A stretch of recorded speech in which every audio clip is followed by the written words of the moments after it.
اعوذ باللہ من الشیطان الرجیم، بسم اللہ الرحمن الرحیم۔ رمضان المبارک کا آخری عشرہ چل رہا ہے۔ ہماری مصروفیات اس عشرے کے اندر کیا ہو گئی ہیں؟ ہم نے بازاروں کے اندر رش بنا لی ہے، ہر شخص خریداری کے چکر میں ہے، ہر ایک اپنا اندازہ لگا رہا ہے، میرا عید کے لیے یہ کام ہے، میرا یہ کام ہے، میرا یہ کام ہے، میں زیادہ سے زیادہ خرید لوں، بس میری جوتی آ جائے، میرے کپڑے آ جائیں۔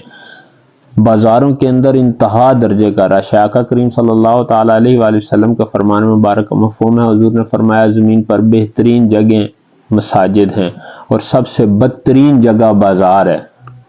بازار کو شیطان کا گھر کہا گیا ہے۔ ہماری یہ مصروفیت کس جانب چلی گئی ہے؟ ہم کس طرف چلے گئے ہیں؟ آخری عشرے میں حضور کے معمولات کیا ہوتے تھے میں آپ کو بتاتا ہوں۔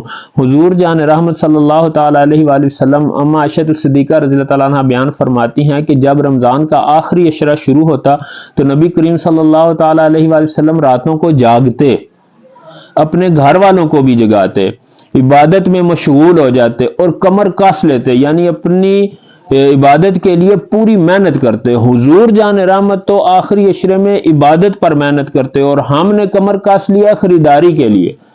ہم رات دن صبح بازار، رات بازار، چلو جی تھک گئے ہیں رات کو آئیں گے، اچھا رات کو تھک گئے ہیں تو صبح آئیں گے، ہمارا اور کوئی کام نہیں رہا۔ بچوں کی خوشیاں ہیں، سب کچھ ہے، لیکن بچوں کو بھی یہ بات سمجھائیں کہ یہ جو کچھ خریداری ہے، میں نے شعبان میں بھی آپ کو کچھ احادیث سنائی تھی، کچھ اس حوالے سے باتیں بتائی تھی کہ یہ خریداریاں رمضان سے پہلے کیا کریں، شعبان میں۔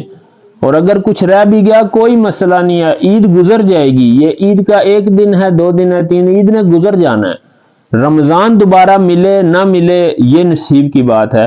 آقا کریم صلی اللہ تعالیٰ علیہ وآلہ وسلم رمضان کے آخری عشرے میں اعتکاف فرمایا کرتے تھے۔ کوشش کریں جس سے ممکن ہو وہ اعتکاف بھی ضرور فرمائے، ضرور کرے۔